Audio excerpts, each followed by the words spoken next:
আসসালামু আলাইকুম ভিউয়ার্স, ঢাকা হাজারীবাগ পেজের পক্ষ থেকে আজকে চলে এলাম একটি ক্যাফেতে, সাফা ক্যাফে, যা হাজারীবাগ টানানিমো লেদার মার্কেটের পাশেই।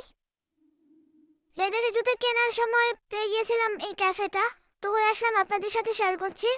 এই ক্যাফেটা মোটামুটি ভালোই আছে, তবে গরমের দিনে গিয়েছি, গরম ভালোই ছিল, এসি তেমন খুব একটা ব্যবস্থা চোখে পড়েনি। আর এখানে যে খাবারগুলো রয়েছে, খাবারের তালিকাটা দিয়ে দেওয়া হয়েছে। আর শুরুতে যে খাবারটা দেখতে পাচ্ছিলেন, 140 টাকার মধ্যে রাইস বল নিয়েছিলাম। মোটামুটি স্বাদ ছিল, খুবই এক্ষেত্রে অ্যাভারেজ বলা যায়। আর যারা এখানে চলাচল করেন বা যারা এসে খেয়েছেন, খাবারের মানটা কেমন কেমন লাগে আমাদের সাথে শেয়ার করবেন অবশ্যই। আর যারা ক্যাফে খুঁজছেন তারা কিন্তু এখানে চলে আসতে পারেন। তো আমার কাছে মোটামুটি এভারেজ লেগেছে খাবার, ঠিক আছে।